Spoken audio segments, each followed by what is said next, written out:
Welcome, dear students. Our current session is about South Asian English. This is an introduction to South Asian English, and I hope and expect by the end of this session, you would be able to understand what does the term South Asian English mean and what is its status currently.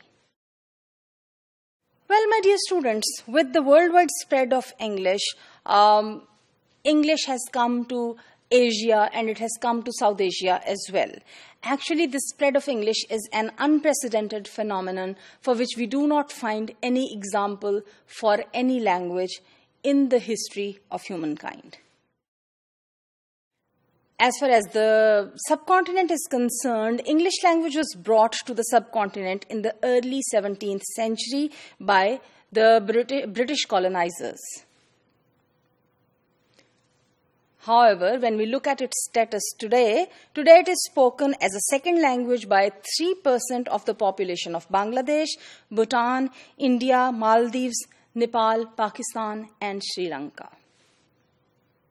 When we talk of it in numerical terms, actually 33 million people speak English in this region.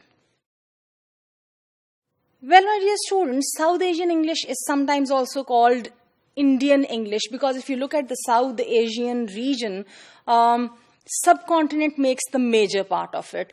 Yes, there is Nepal and there is Sri Lanka and there are other countries as well, but the major part is what we call subcontinent. And because, before the independence of Pakistan and of India, this was treated as one area under the colonial rule.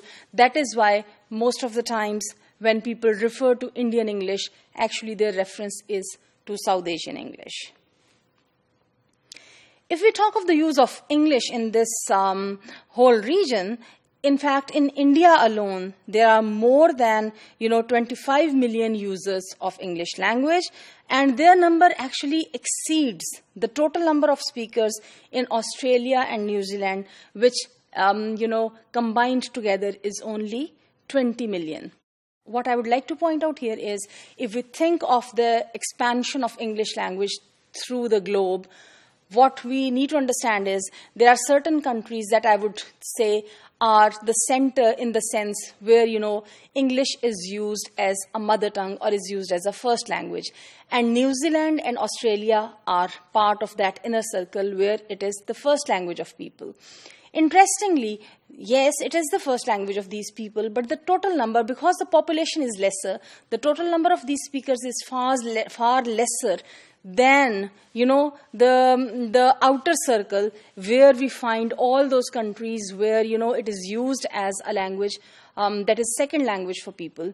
And in fact, the South Asian countries, most of them fall under this category. India also falls in this category.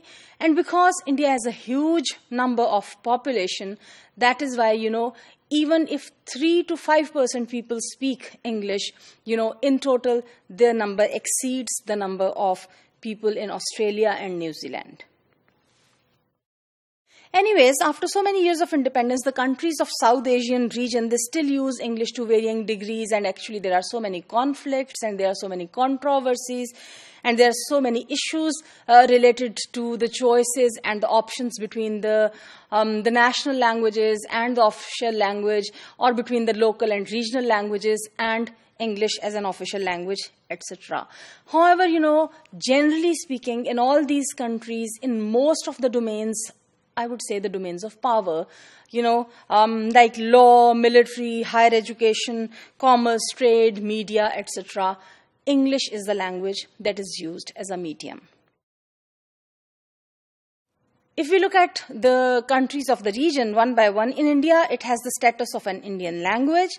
As far as Pakistan is concerned, it is considered to be one of the official languages of the country, alongside, Urdu language, that is the national language. In Sri Lanka also, efforts to peopleize English are being made to make it common amongst people. The efforts are being made. As far as the case of Bangladesh is concerned, despite strong Bangla movement for, the use of Bangla language for as a national language, as an official language, still English language is strongly favored.